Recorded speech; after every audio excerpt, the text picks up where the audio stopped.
ఓం జై శ్రీరామ్. ఏపీ ప్రజానికానికి నా నమస్కారాలు. ముఖ్యంగా ఒక విషయం ఏదో ఒకటి నా మనసుకు వచ్చినాక నేను మాట్లాడుతూ ఉంటాను. ప్రతి ఒక్కరు కూడా తప్పులు ఉంటే క్షమించాలని కూడా కోరుకుంటున్నాను. విషయం ఏంటంటే, మనము ఓట్లు వేయడం మన యొక్క ధర్మం. ప్రజాపాలకులు పాలన అనేది వాళ్ళు ఏ విధంగా చేయాలనేది వాళ్ళ యొక్క కర్తవ్యం. ముఖ్యంగా మనము ఓట్లు వేసినాం, గెలిపించుకున్నామంటే ప్రజలకు ఒక మంచి పనులు చేస్తే ఎప్పటికీ మర్చిపోకుండా ఉండి మళ్ళీ అదే ప్రజలను మనం ఎన్నుకోవడానికి ప్రయత్నిస్తాం. అలా కాకుండా ప్రజల యొక్క ఆలోచనలు దెబ్బతీసే విధంగా పథకాలను ప్రతి ఒక్కరూ ముందుకు తీసుకొని వస్తున్నారు. పనికి మాలినటువంటి పథకాలను, ఆ పథకాలను పెట్టడం, ప్రజలను మబ్బు పెట్టడం అనేది వస్తానే ఉంది. దగ్గర దాపు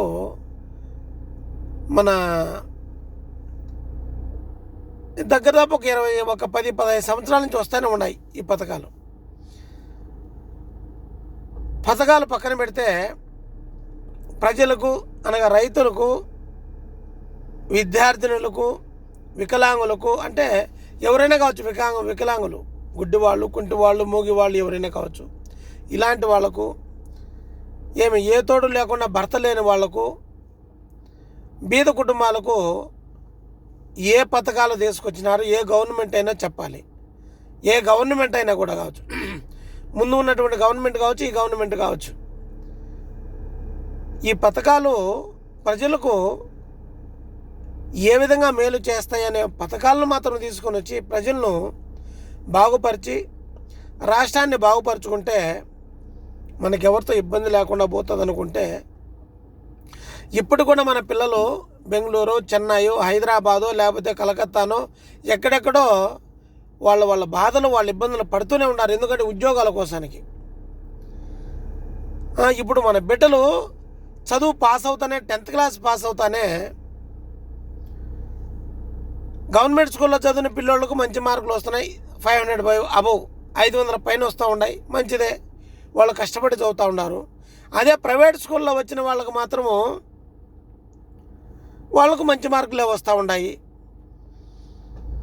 వీళ్ళని తొడుకొని వేసి ఇంటర్మీడియట్ ఏదో గ్రూప్లో చేర్పించాలి.